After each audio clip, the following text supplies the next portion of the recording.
যে নির্বাচন, যে সংসদীয় গণতন্ত্র নিয়ে আমরা বুক ফুলিয়ে গর্ব করি, সেই নির্বাচনেই যে কিভাবে ব্যাকডোরে হাইজ্যাক করা হয়েছে, সাম্প্রতিক ভোটগুলোতে কি ভয়ঙ্কর কারচুপি চলেছে, এবার তা একদম চোখে আঙুল দিয়ে দেখিয়ে দিয়েছে খোদ রাষ্ট্রপুঞ্জের মানবাধিকার শাখার একটি বিস্ফোরক রিপোর্ট। আজ কোনো ফাঁপা বুলি নয়, আজ সরাসরি রাজপ্রাসাদের নিখুঁত মুখোশটা টেনে খোলা হবে। তথাকথিত বৃহত্তম গণতন্ত্রের আড়ালে এআই প্রযুক্তির কোনো অদৃশ্য ছক কাজ করছে। রাষ্ট্রপুঞ্জের এই চাবুক কিভাবে দিল্লির মসনদ কাঁপিয়ে দিল, এখন সেটাই খোলাখুলি বলবো। নমস্কার, আমি মধুরিমা ভৌমিক, আর দৈনিক সংবাদ অনলাইনে আপনারা দেখছেন। সত্যি আসলে বেদনাদায়ক। ভারতের সাধারণ মানুষ যখন বলেন ভোটের নামে প্রহসন হচ্ছে, তখন শাসকের কানে তা পৌঁছয় না। দেশের বিরোধী দলগুলো যখন চিৎকার করে বলে আম্পায়ার আর নিরপেক্ষ নেই, নির্বাচন কমিশনারের দপ্তর আসলে একটি নির্দিষ্ট রাজনৈতিক দলের শাখা কার্যালয়ে পরিণত হয়েছে। ক্ষমতার মুখে তখনও কুলুপ। শাসকের নির্বাচনী বৈতরণী পার করতে কোন কোন অদৃশ্য এবং অনৈতিক হাত কাজ করছে তা নিয়ে যদি কেউ মুখ খোলে, তবে প্রশ্নকর্তাদের কপালে জোটে দেশদ্রোহী কিংবা জর্জ সোরেসের এজেন্টের তকমা। কিন্তু আজ আর চুপ থাকা যাবে না, আজ আর এড়িয়ে যাওয়ার রাস্তা নেই। কারণ এতদিন যে সমস্ত অভিযোগ ক্ষমতার অলিন্দ থেকে ভিত্তিহীন বলে উড়িয়ে দেওয়া হচ্ছিল, এবার তার গায়ে আন্তর্জাতিক শিলমোহর পড়ে গেছে। কোনো রাজনৈতিক দল নয়, স্বয়ং রাষ্ট্রপুঞ্জ এবার ভারতের এই সমঝোতাগ্রস্ত নির্বাচনী ব্যবস্থার দিকে সরাসরি আঙুল তুলেছে। দ্য হিন্দুর পাশাপাশি দেশের প্রথম সারির আরেক সংবাদ মাধ্যম দ্য স্ক্রল এই খবরটা প্রকাশ করেছে। আমাদের দেশের একদল অতি উৎসাহী ভক্তদের বড্ড আপত্তি ছিল স্বাধীন ভারতের প্রথম নির্বাচন কমিশনার সুকুমার সেনকে নিয়ে। সুকুমার সেন আন্তর্জাতিক খ্যাতি পেয়েছিলেন স্বাধীন ভারতের নবজাতক গণতন্ত্রকে নিজের কাঁধে শক্ত ভিতের উপর দাঁড় করিয়ে। সুদান যখন নিজেদের দেশে প্রথম নির্বাচন কিভাবে করতে হয় জানতো না, তখন তারা ভারত থেকে উড়িয়ে নিয়ে গেছিল সুকুমার বাবুকে। আর আজকের কমিশনারের আন্তর্জাতিক পরিচিতি কেন হচ্ছে জানেন? তার কুকীর্তির জন্য। রাষ্ট্রপুঞ্জের বিস্ফোরক রিপোর্টে তার কীর্তিকলাপের খতিয়ান বেরোনোর জন্য। দ্য হিন্দু পত্রিকায় প্রকাশিত রিপোর্টে ঠিক কি বলা হয়েছে তা এক এক করে বাংলায় আপনাদের বলবো। রাষ্ট্রপুঞ্জের 3 জন বিশেষ দূত বা স্পেশাল রিপোর্টিয়ার ভারত সরকারকে এই চিঠিটি গত 1 মে পাঠিয়েছিলেন। এই চিঠিতে ভারতের নির্বাচন কমিশনের এসআইআর প্রক্রিয়ার দিকে সরাসরি আঙুল তোলা হয়েছে। রাষ্ট্রপুঞ্জের এই বিশেষজ্ঞদের স্পষ্ট অভিযোগ, এই এসআইআর প্রক্রিয়ার আড়ালে অত্যন্ত সুপরিকল্পিতভাবে ভোটার তালিকা থেকে কাতারে কাতারে মুসলিম এবং অন্যান্য সংখ্যালঘু ভোটারদের নাম ছেঁটে ফেলা হচ্ছে। একদম নির্দিষ্ট করে সরাসরি মোদী সরকারকে নিশানা করে রাষ্ট্রপুঞ্জের দূতেরা জানিয়েছেন, নির্বাচন কমিশনের নেতৃত্বে চলা এই খোল নলচে বদলানোর খেলায় ভোটার তালিকা থেকে যে লক্ষ লক্ষ নাম গায়েব করে দেওয়া হয়েছে, তার মূল শিকার দেশের সংখ্যালঘু সমাজ। বিষয়টা কত গুরুতর একটা তথ্য দিলেই বুঝবেন। রাষ্ট্রপুঞ্জের স্পেশাল প্রসিডিউরস এর নিয়ম অনুযায়ী এই ধরনের চিঠিতে সংশ্লিষ্ট সরকারকে 60 দিনের মধ্যে জবাব দিতে বলা হয়। ওই 60 দিনের মধ্যে উত্তর না এলে পরে চিঠিটি সর্বজনীন করে দেওয়া হয়। 60 দিন পেরিয়ে গেছে, কিন্তু সরকারের তরফে কোনো জবাব নেই। একেবারে মহাশূন্যের নীরবতা। দ্য হিন্দু বা দ্য স্ক্রল যদি এই চাঞ্চল্যকর রিপোর্টটি সামনে না আনতো, তবে হয়তো এই দেশের মানুষ জানতেও পারতেন না যে পর্দার আড়ালে কি ভয়ঙ্কর খেলা চলছে। রাষ্ট্রপুঞ্জের নিয়ম মেনে 60 দিন পর এই বিস্ফোরক রিপোর্ট এখন জনসমক্ষে আনা হয়েছে। শুধু তাই নয়, এই রিপোর্ট রাষ্ট্রপুঞ্জের মানবাধিকার পরিষদেও পেশ হতে চলেছে। রাষ্ট্রপুঞ্জের রিপোর্ট একটি অত্যন্ত ভয়ঙ্কর বিষয়ের দিকে আঙুল তোলা হয়েছে। এই যে ভোটার তালিকা সংশোধনের নাম বাদ দেওয়ার খেলা চলেছে, তার পেছনে ব্যবহার করা হচ্ছে এক সম্পূর্ণ অস্বচ্ছ এআই চালিত সিস্টেম। এই প্রযুক্তি কিভাবে কাজ করছে, কার নাম কাটছে আর কেন কাটছে, তার কোনো স্বচ্ছতা নেই। রাষ্ট্রপুঞ্জ রিপোর্টে লেখা হয়েছে, এসআইআর প্রক্রিয়ায় কোনো সাধারণ মানুষের নাম যদি বাদ চলে যায়, তবে তা সংশোধনের বা অভিযোগ জানানোর কোনো স্পষ্ট রাস্তাও রাখা হয়নি। ইউএন বিশেষজ্ঞরা স্পষ্ট আশঙ্কা প্রকাশ করে লিখছেন, এর পেছনে কোনো যান্ত্রিক ভুল নেই, বরং হয়েছে একটি সুনির্দিষ্ট রাজনৈতিক এজেন্ডা। অর্থাৎ বিজেপি এবং মোদী সরকারের পুরো শাসন যন্ত্রকে কাঠগড়ায় তুলে দেওয়া হয়েছে এই রিপোর্টে। সোজাসুজি বলা হয়েছে, তোমরা সবাই মিলে এই অপরাধে সামিল। মনে রাখবেন, ভারত কিন্তু আমেরিকা, রাশিয়া বা চীন নয় যে রাষ্ট্রপুঞ্জের নিরাপত্তা পরিষদে গিয়ে ভেটো ক্ষমতা প্রয়োগ করে পার পেয়ে যাবে। রাষ্ট্রপুঞ্জ আমেরিকার পকেটের সংস্থা হতে পারে, মোদী সরকারের পকেটের নয়। আন্তর্জাতিক রাজনীতিতে আমেরিকা আসলে একটা ব্ল্যাকমেইলার। আজ যে বন্ধু সেজে বসে রয়েছে, কাল এই ইউএন রিপোর্টের সূত্র ধরে ভারতকে মোক্ষম রগলানি দিতে পারেন ট্রাম্প সাহেব। এবার বলি, কারা তৈরি করেছেন এই রিপোর্ট? রাষ্ট্রপুঞ্জের 3 জন দিকপাল, বিশেষ দূত বা স্পেশাল রেপোর্টিয়ার। সংখ্যালঘু বিষয়ক বিশেষ দূত নিকোলাস লেভেরাত, মত প্রকাশের স্বাধীনতার অধিকার রক্ষা বিষয়ক বিশেষ দূত আরিন খান এবং ধর্মীয় স্বাধীনতার অধিকার রক্ষা বিষয়ক বিশেষ দূত নাজলা ঘনে। এই রিপোর্ট কতটা গভীরে গিয়ে তৈরি করা হয়েছে জানেন? তার প্রমাণ চান? রাষ্ট্রপুঞ্জের এই প্রতিনিধি দল সরাসরি নজর রেখেছে পশ্চিমবঙ্গের নন্দীগ্রাম বিধানসভা কেন্দ্রের ভোটার তালিকার উপর। ভাবা যায়, রাষ্ট্রপুঞ্জের রিপোর্টে নন্দীগ্রামকে নিয়ে যে পরিসংখ্যান দেওয়া হয়েছে তা শুনলে আপনার শিরদাঁড়া দিয়ে ঠান্ডা স্রোত বয়ে যাবে। ভারত সরকারকে লেখা চিঠিতে বলা হয়েছে, নন্দীগ্রাম বিধানসভা কেন্দ্রে যত মানুষের নাম ভোটার তালিকা থেকে কাটা গেছে তার মধ্যে 95% হলেন মুসলিম সম্প্রদায়ের মানুষ। অথচ এই এলাকার মধ্যে মোট ভোটারের মুসলিমদের সংখ্যা বড় জোর 25%। একে আপনি কি বলবেন? যান্ত্রিক ভুল নাকি বেছে বেছে নিখুঁত নিশানা? রাষ্ট্রপুঞ্জের এই চিঠিতে বলা হয়েছে, সংখ্যালঘু সম্প্রদায় বিশেষ করে মুসলিমদের উপর এই প্রক্রিয়ার প্রভাব তুলনামূলকভাবে বেশি পড়তে পারে। রাষ্ট্রপুঞ্জের বিশেষজ্ঞদের দাবি, 12টি রাজ্য এবং কেন্দ্রশাসিত অঞ্চলে প্রায় 5,20,00,000 ভোটারের নাম ভোটার তালিকা থেকে বাদ পড়েছে। এর মধ্যে পশ্চিমবঙ্গ সবচেয়ে বেশি প্রভাবিত, যেখানে প্রায় 91 লক্ষ নাম বাদ পড়েছে।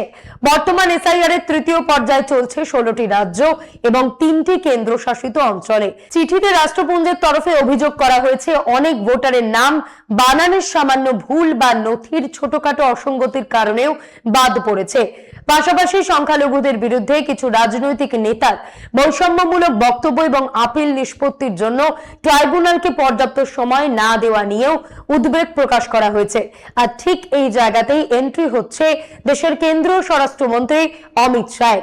রাষ্ট্রপুঞ্জ রিপোর্টে বলা হয়েছে, স্বরাষ্ট্রমন্ত্রী স্বয়ং এবং সরকারের উচ্চপদস্থ কর্মকর্তারা জনসমক্ষে এই ভোটের তালিকা থেকে নাম বাদ দেওয়াকে অবৈধ বাংলাদেশি অনুপ্রবেশকারীদের তাড়ানোর এক মহা উদ্যোগ হিসেবে তুলে ধরেছেন।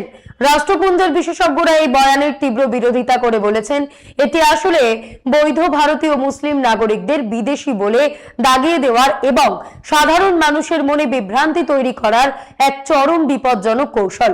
ভোটের বাজার গরম করতে বারবার যে স্লোগান দেওয়া হচ্ছে, ডিক্টেট, ডিলিট অ্যান্ড ডিপোর্ট, অর্থাৎ খুঁজে বের করো, নাম কাটো এবং দেশ ছাড়া করো।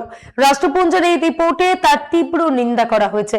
বিশেষজ্ঞরা সতর্ক করে দিয়েছেন যে এই ধরনের বয়ান সরাসরি ধর্মীয় এবং জাতীয় বিদ্বেষ ছড়ানোর শামিল। এটি নাগরিক এবং রাজনৈতিক অধিকারের আন্তর্জাতিক চুক্তি ICCPR এর অনুচ্ছেদ 20(2) অনুযায়ী সম্পূর্ণ নিষিদ্ধ এবং বেআইনি। আন্তর্জাতিক মঞ্চে এই বিষয়গুলো উঠে আসার মানে ভারতের জন্য এক মস্ত বড় আইনি এবং কূটনৈতিক বিপদ। রাষ্ট্রপুঞ্জের বিশেষজ্ঞরা স্পষ্ট হুঁশিয়ারি দিয়েছেন, রাষ্ট্রের মদতে যখন কোনো একটি নির্দিষ্ট ধর্মীয় সম্প্রদায়কে টার্গেট করে নির্বাচনী প্রক্রিয়া চালানো হয়, তখন তা মুসলিম নাগরিকদের প্রতি বৈষম্যমূলক আচরণকে এক ধরনের আইনি বৈধতা দিয়ে দেয়।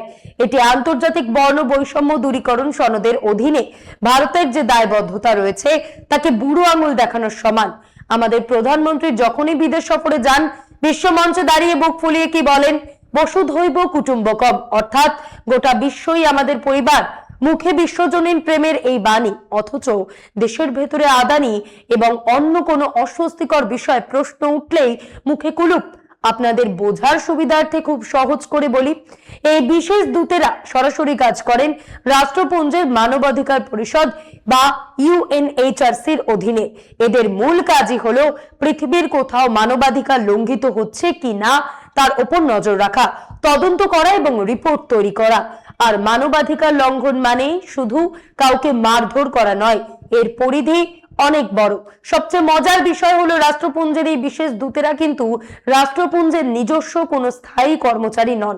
এরা হলেন দুনিয়ার বাঘা বাঘা নিরপেক্ষ বিশেষজ্ঞ। তারা সম্পূর্ণ বিনামূল্যে স্বেচ্ছায় এই কাজটা করেন। কোনো খবরের কাগজ বা কারোর মুখের কথায় এরা রিপোর্ট লেখেন না।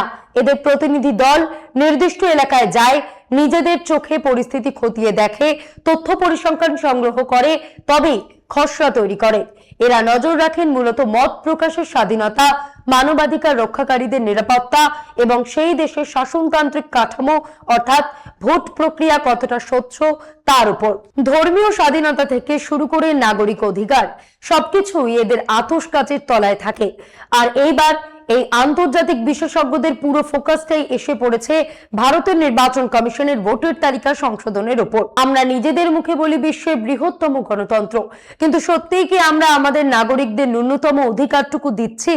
রাষ্ট্রপুঞ্জের এই বিস্ফোরক রিপোর্টে শুধু নির্বাচন কমিশন বা সরকার নয়, রেয়াত করা হয়নি আমাদের দেশের শীর্ষ আদালত অর্থাৎ জুডিশিয়ারিকেও। রিপোর্টে স্পষ্ট করে বলা হয়েছে, ভোটাধিকার কেড়ে নেওয়ার এই অন্যায়ের বিরুদ্ধে মানুষ বারবার আদালতের দরজায় ছুটে গেছে, কিন্তু আমাদের সর্বোচ্চ আদালত এই বিষয়ে কোনো হস্তক্ষেপ করতেই রাজি হয়নি। আন্তর্জাতিক মানবাধিকার কমিশন যখন চোখে আঙুল দিয়ে দেখিয়ে দিচ্ছে যে একটা দেশে মানবাধিকার ভুলুণ্ঠিত হচ্ছে আর সেই দেশের সুপ্রিম কোর্ট চুপ করে বসে থাকছে, তখন বিশ্বমঞ্চে বার্তাটা কি যায়? বার্তা এটাই যায় যে এই অবিচারে পরোক্ষভাবে আদালতেরও সায় ছিল।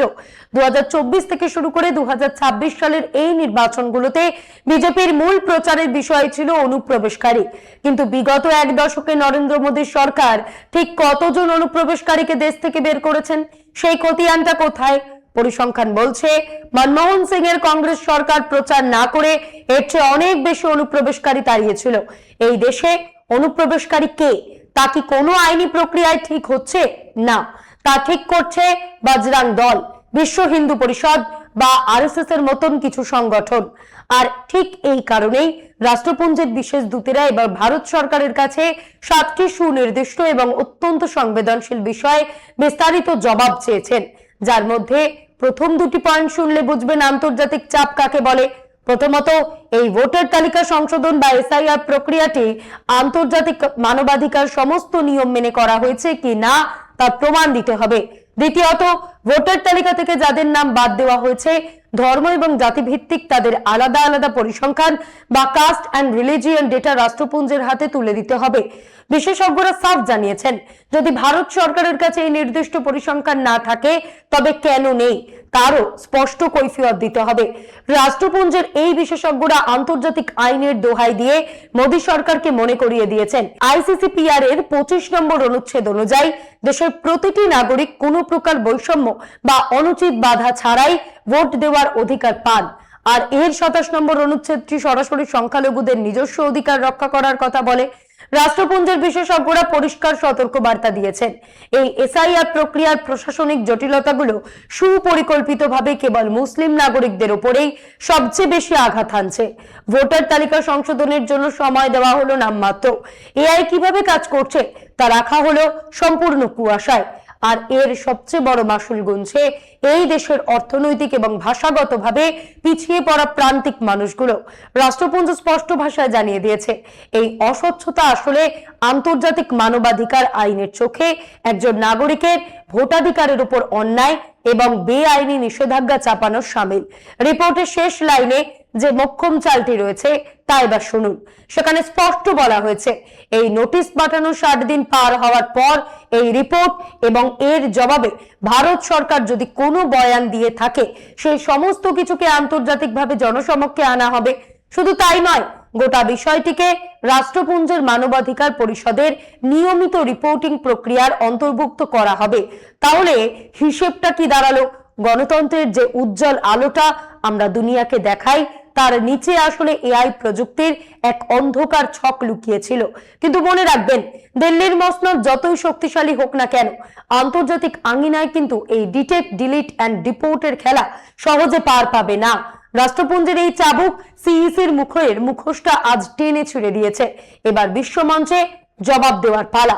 ক্ষমতা আজ আছে, কাল নাও থাকতে পারে, কিন্তু এই বেইমানির দাগ ইতিহাস কোনোদিন মুছবে না। দিল্লির শাসকেরা হয়তো ভাবছেন, আজকালকার দিনে রাষ্ট্রপুঞ্জ তো একটা ঠুটো জগন্নাথ, ইউক্রেন যুদ্ধ বা অন্য কোথাও তো তারা কিচ্ছু করতে পারছে না। কিন্তু একটা কথা মাথায় রাখবেন, রাষ্ট্রপুঞ্জের এই দুর্বলতা কেবল আমেরিকা, চীন বা রাশিয়ার মতন ভেটো ক্ষমতাপ্রাপ্ত দেশগুলোর ক্ষেত্রে খাটে। ভারতের মতন উন্নয়নশীল দেশের ক্ষেত্রে কিন্তু রাষ্ট্রপুঞ্জের খাড়া আজও সমান প্রভাবশালী। আজ যে আমেরিকা বন্ধু সেজে পিঠ চাপড়াচ্ছে, কাল আন্তর্জাতিক স্বার্থের প্রয়োজনে এই ইউএনএইচআরসির রিপোর্টকে অস্ত্র করেই ভারতের ঘাড় মটকাতে আসতে পারে তারা। গণতন্ত্রের খোলস পড়ে দেশের ভেতরে যে নির্বাচনী বেইমানির খেলা চলছিল তার আন্তর্জাতিক হিসেব নিকেশ কিন্তু এবার শুরু হয়ে গেছে। চোখ কান খোলা রাখুন, সত্যিটা জানতে থাকুন। আজ এই পর্যন্তই।